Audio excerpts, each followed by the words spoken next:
And today I wanted to make some Dijon mustard. Thought I'd bring you along for the ride, so come on over here. It's really easy. We'll look at the ingredients. I have mustard seed, white wine vinegar, water, turmeric and cinnamon, salt, onion powder, and garlic powder. Now tomorrow we're going to add some white wine, but today let's concentrate on today. So first of all, I'm going to add my wet ingredients.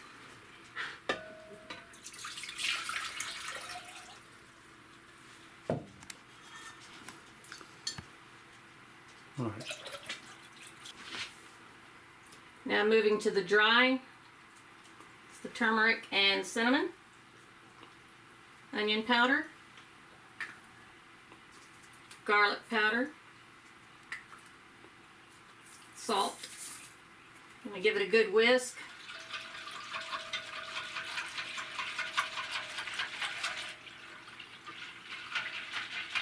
That cinnamon doesn't always want to go under, so that's why you want to add the mustard seed last. And I don't even need to heat anything at this point.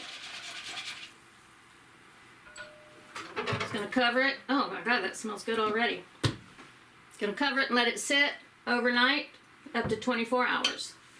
So when I left you the last time, I forgot to add the ground mustard powder that you do need to add for some flavoring in here. So I went ahead and I added that, and then I let it sit for about 24 hours. I'm about to stir this up and cook down the wine so that we can make mustard. Cook down almost this whole bottle of wine until I get about 1 1/3 cups of wine left as a reduction.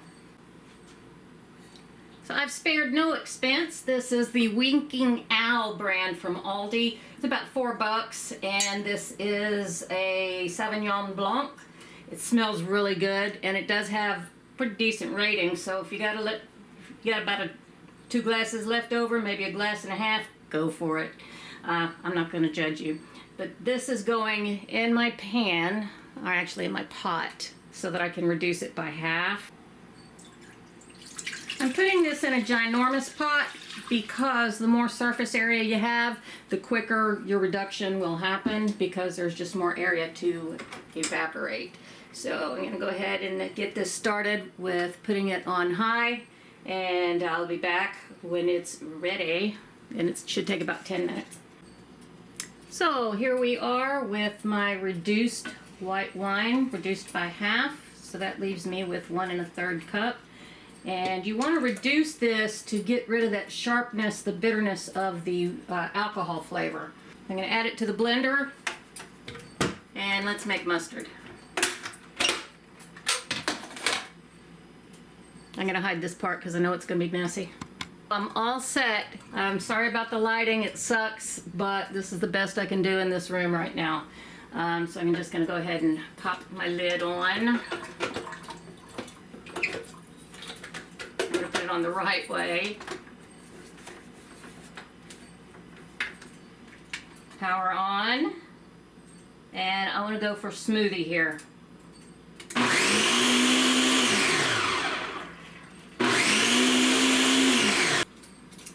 Everything's been blended all together. I think I ran this through the blender for about 4, maybe 5 minutes.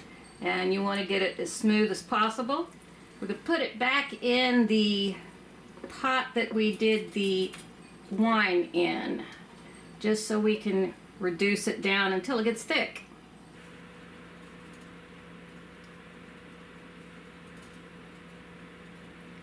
See how thick that is? And you can still see where it looks like it has grits or cornmeal in it. But what we're going to do now is take it off the heat and strain it. And if I decide I want mine thicker, I can always go ahead and put it back on the heat. So turn off the stove and move to my straining rig. I'm going to move you over here.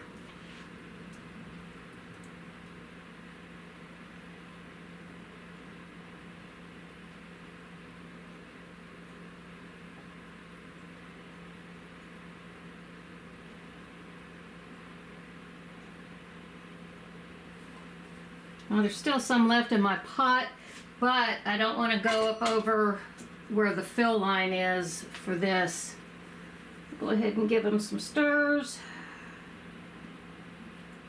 And that way it'll drop the mustard down into the bottom.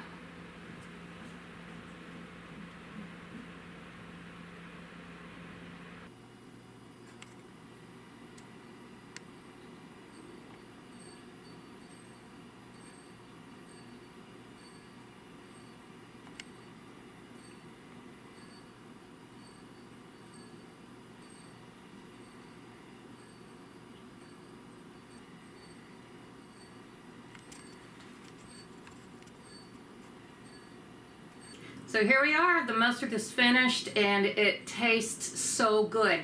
I'm about to do a taste test on camera for you, but I did already sample it, of course. And let me tell you too, it looks grainy, but it doesn't feel grainy in the mouth. It does have a very good mouthfeel to it. So I'm going to try it on a little piece of beef jerky.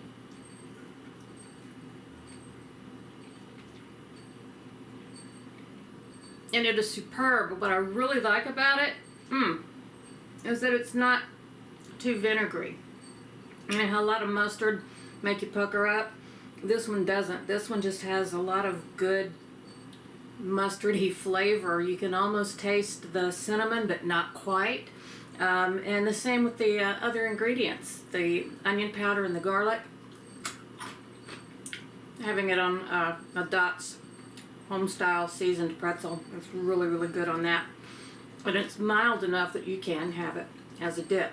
For you barbecuers, this recipe will make enough if you want to slather a big pork butt or a brisket in it and use that as kind of like a marinade or a binder. This is perfect. It's cheaper than buying the stuff at the store.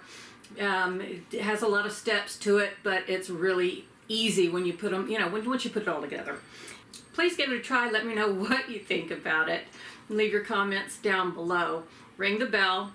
Thumbs up so we know you like this recipe and the video, and also share everywhere on social media. And most important, come back. Y'all come back. Bye now.